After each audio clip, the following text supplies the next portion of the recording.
Microsoft is making some big claims again, Correct. saying they've built the first topological qubit, Yeah. but Big, but... not everyone's convinced.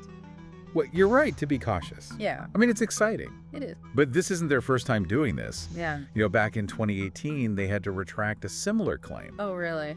about these things called Majorana zero modes. Hmm.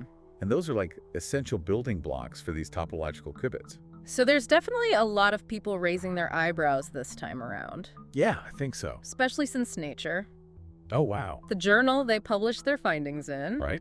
added a note saying that the paper doesn't actually prove those Majorana zero modes exist.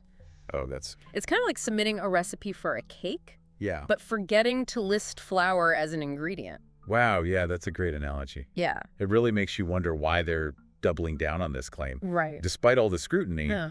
what is so special about these topological qubits? Well, from what I've read, it's all about stability. Okay. It's like, imagine a qubit that's basically immune to errors. Oh, wow. It's the holy grail of quantum computing. Yeah, And theoretically, that's what these topological qubits offer. exactly. Yeah. Now, this stability comes from how they're built. Okay. Yeah. They use these really exotic quantum particles Uh-huh. called non-abelian anyons, and these exist in 2D materials. Okay.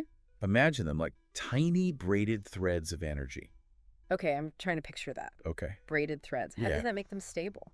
So think of it this way. Okay. With other qubits, Uh-huh. like the superconducting ones Google's working with, Right. even a tiny disturbance can cause an error. Okay. It's like knocking over a carefully balanced stack of blocks. Right. But with these anyons, you'd need to change how they're braided together to cause an error, Oh. which is much harder to do. Okay. Like trying to untie a complex knot while wearing oven mitts. So it's much more difficult to mess up? Yes. I'm starting to see why this has people so excited. Right. It's almost like a new state of matter, right? You're catching on. Yeah. And yes, it's engineered, it's not naturally occurring. Right. But here's where things get a little more interesting. Okay. One of the biggest criticisms Mm-hmm. comes from this guy, Scott Aronson. Okay. He's like a leading figure in quantum computing. Yeah. And he's arguing that even if Microsoft did create a topological qubit, Okay. a single one isn't enough to do any meaningful computation, Right. which, to be fair, Yeah. Microsoft themselves admit. So it's kind of like having a super fast car, Yes, but no roads to drive it on. that's one way to put it. Yeah. And this kind of ties into the bigger picture Okay. of this race for what's called quantum supremacy. Mm-hmm. And you see other companies Hmm. like Google and IBM. Yeah. They're focusing on different types of qubits. Okay.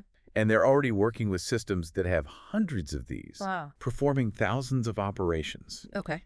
Aronson compares Microsoft's achievement to where those other qubit technologies were 20 or 30 years ago. Wow. So that really puts things in perspective. Yeah. It sounds like Microsoft is placing a big bet on the long game here, Yeah, they are. hoping that the stability of topological qubits will eventually win out. Uh-huh. But what does all this mean for someone like me who's just trying to keep up with this rapidly evolving field? It really highlights the challenges and the excitement of this field. Yeah. There are multiple approaches being explored, Right. each with its own potential and its own hurdles. Yeah. It's honestly too early to say which technology will dominate. So it's kind of like watching a marathon, Yes, except we don't even know what the finish line looks like yet. precisely. Yeah. And we don't know who's going to sprint ahead or hit a wall. Right. But one thing's for sure, Yeah. this race to build a functional quantum computer Yeah. is pushing the boundaries of our understanding of physics. And that's pretty awesome. It is pretty awesome. Yeah. Okay, so we've got this potentially revolutionary technology, All right. but also a lot of questions Yeah, and skepticism. definitely. That's a fascinating story. It is. And we're going to break it down further for you right after this. Sounds good. So we've established there's a lot of buzz, Yeah. but also a lot of skepticism. Right. What would it actually take for Microsoft to convince everyone and prove that this topological qubit is the real deal? Well, they need to provide more concrete experimental evidence. Okay. You know, nature itself expressed some reservations. Right.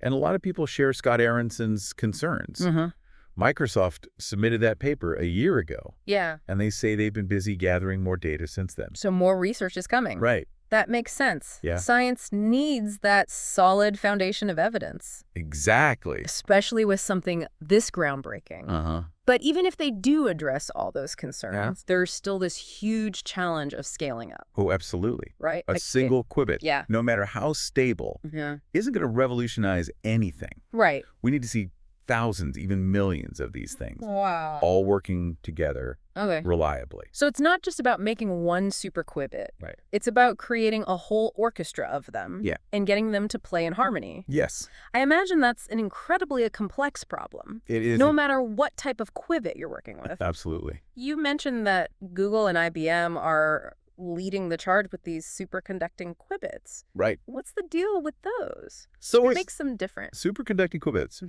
are built using these tiny circuits that exhibit quantum properties. So think of them like miniature, super-cooled versions of the circuits in your computer. All right. But operating under the bizarre rules of quantum mechanics. They're very different. Yeah. Right. Companies like Google and IBM.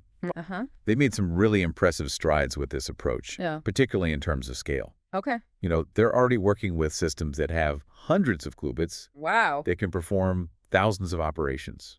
So they're ahead in terms of sheer numbers. Yes. But maybe not so much in that theoretical stability we were talking about? Exactly. Each approach has its own strengths and weaknesses. Right. Yeah. Superconducting qubits. Yeah. They're easier to manufacture and control with current technology. But they're also more susceptible to errors from environmental noise. Right. So that's why Microsoft is betting on the long game with the topological qubits. They are. Thinking that stability will eventually prove advantageous. Right. It sounds like the tortoise and the hare. It really does. Is there another contender in this quantum race that we should be aware of? Definitely. There's also trapped ion qubits. Okay. So these use ions, which are atoms with an electric charge that are trapped and manipulated with lasers. Think of them like tiny electrically charged marbles suspended in a magnetic field. And you're controlling their movements and interactions with these precise beams of light. It sounds incredibly delicate. It is. Wow. This approach offers really high degrees of control and stability. But scaling it up to large numbers of qubits presents its own challenges. Right. But companies like IonQ and Honeywell are making some progress in this area. All right. And it's certainly a technology to watch. So we've got topological qubits. We've got superconducting qubits. We've got trapped ion qubits. It seems like everyone's trying to crack this quantum code. With all this activity, what's the overall feeling in the quantum computing world? Is there a sense of optimism about the future? I'd say there's definitely a palpable buzz. Researchers and companies are pouring resources into this field. And there's a shared belief that we're on the cusp of something really revolutionary. It's a bit like the early days of the internet. Oh, wow. You know, everyone knew this technology had immense potential. But no one could predict exactly how it would unfold. So we're watching a new technological era being born. We are. And it's full of possibilities we can only begin to imagine. But you pointed out that there are also challenges ahead. Right. What are some of the biggest hurdles that researchers are facing? Well, one of the biggest challenges, regardless of the type of qubit, is maintaining coherence. So this is the ability of a qubit to maintain its quantum state. Which is essential for doing these complex calculations. Qubits are notoriously fragile and easily disrupted by environmental noise, heat, even the slightest vibration.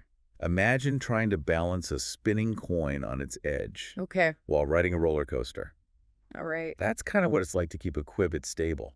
That sounds really difficult. It is. So how are scientists trying to overcome this coherence problem? So they're exploring all kinds of different strategies, like developing more robust qubit designs, shielding them from environmental interference, and even using these sophisticated error correction codes to compensate for any disruptions. So it's a really complex and multifaceted challenge. It is. And a major focus of research across the field. Across the entire field. It's clear that building a quantum computer is this massive undertaking. It is a massive undertaking. Requiring breakthroughs in physics, engineering, computer science.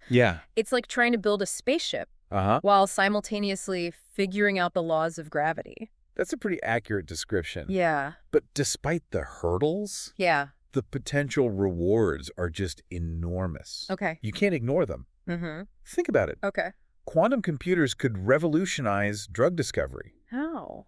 By allowing us to simulate the interactions of molecules at an atomic level, leading to the development of new medicines and therapies. That's incredible, and it doesn't stop there. No, not even close. Okay. Quantum computers could transform materials science, enabling us to design new materials with unprecedented properties. Wow. Leading to stronger and lighter aircraft, more efficient solar panels, or even room temperature superconductors. It sounds like we're talking about a future straight out of science fiction. It does, doesn't it? Yeah. But even with all this potential, it's important to remember that quantum computing is still in its early stages. Right. We're still figuring out the fundamentals. There are bound to be surprises along the way. So we're kind of like explorers setting foot on a new continent. Yeah. We know there's a whole world out there to discover. Right. But we're still figuring out the lay of the land. Exactly. And that's what makes it so exciting. Yeah. Every new discovery, every breakthrough brings us one step closer to unlocking the full potential of quantum computing. But it's crucial that we proceed thoughtfully and responsibly. With any powerful technology, there are potential risks as well as rewards. That's true. I'm curious, what are some of the things we need to be thinking about as quantum computing matures? Well, one of the biggest concerns is the impact on cybersecurity. Okay. Quantum computers could potentially break the encryption algorithms that protect our online data. Right. You know, financial transactions, medical records, government secrets. That's a scary thought. Yeah, it is. So what can we do to prepare for that? Thankfully, researchers are already working on developing new encryption methods that are resistant to quantum attacks. It's a bit of an arms race. Yeah. But it's essential that we stay ahead of the curve. So the development of quantum computing is going to force us to rethink a lot of our assumptions about security and privacy. It's not just about cybersecurity, though. Right. There are ethical considerations to ponder as well. How do we ensure that the benefits of quantum computing are distributed fairly and don't exacerbate existing inequalities? Right. How do we prevent this technology from being used for harmful purposes, Right. like developing autonomous weapons systems? That's right. Those are important questions. It's clear that we need to start having these conversations now before quantum computing becomes widespread. I agree. We need to engage policymakers, industry leaders, and the public in a dialogue about the ethical implications of this technology and develop guidelines and regulations that promote responsible innovation and safeguard our collective interests. I agree. It's a big responsibility. Yeah. But it's one we can't afford to ignore. We can't. Okay, so we've covered a lot of ground in this deep dive.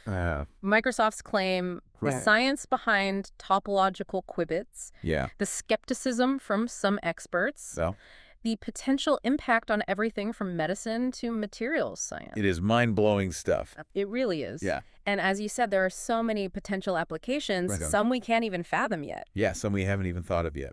But it's also important to remember that we're still very much in the early stages of this technology. Very early. We're kind of like explorers. Yeah. Setting foot on a new continent. We know there's a whole world out there to discover. Right. But we're still figuring out the lay of the land. Yeah, exactly. That's what makes it so exciting. It really does. Yeah. Every new discovery, every breakthrough brings us one step closer to unlocking that full potential of quantum computing. To realizing the dream. But it's crucial that we proceed thoughtfully. I agree. And responsibly. Yes, very much so.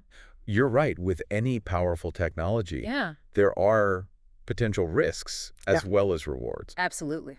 I'm curious, what are some of the things we need to be thinking about as quantum computing matures? Well, one of the biggest concerns is the impact on cybersecurity. Right. Quantum computers could potentially break the encryption algorithms that protect our online data, financial transactions, medical records, government secrets. That is a scary thought. Yeah. A little bit scary. So what can we do to prepare for that? Well, thankfully, researchers are already working on this, developing new encryption methods that are resistant to quantum attacks. Oh, okay. It's a little bit of an arms race. Right. But it's essential that we stay ahead of the curve. So the development of quantum computing is going to force us to rethink a lot of our assumptions about security and privacy. It is. Yeah, it'll change things. And it's not just about cybersecurity, is it? No, it's not. There are ethical considerations to ponder as well. Definitely. How do we ensure that the benefits of quantum computing are distributed fairly and don't exacerbate existing inequality? That's a big one. How do we prevent this technology from being used for harmful purposes? Right, yeah. Like developing autonomous weapon systems. Exactly. Those are important questions. It's clear that we need to start having these conversations now. We do. Before quantum computing becomes too widespread. Yes, before it's too late. We need to engage policymakers, industry leaders, and the public. And the public, for sure. In a dialogue about the ethical implications of this technology. We need to get everyone talking. We need to develop guidelines and regulations that promote responsible innovation and safeguard our collective interests. Exactly. It's a shared responsibility. It's a big responsibility. Huge responsibility. But it's one we can't afford to ignore. We can't ignore it. I want to thank you for sharing your expertise and insights. Well, it was my pleasure. With us today, it's been a fascinating journey into the world of quantum computing. Oh, I agree. I'm a firm believer that knowledge is power. And understanding the potential of quantum computing is crucial for everyone. Everyone needs to understand this. To our listeners, we encourage you to keep learning. Keep learning. Keep questioning. Ask those hard questions. And keep exploring the fascinating world of quantum computing. Such an exciting field. It's a journey worth taking. It is. And that's it for this deep dive. Thanks for joining us. Thanks for having me.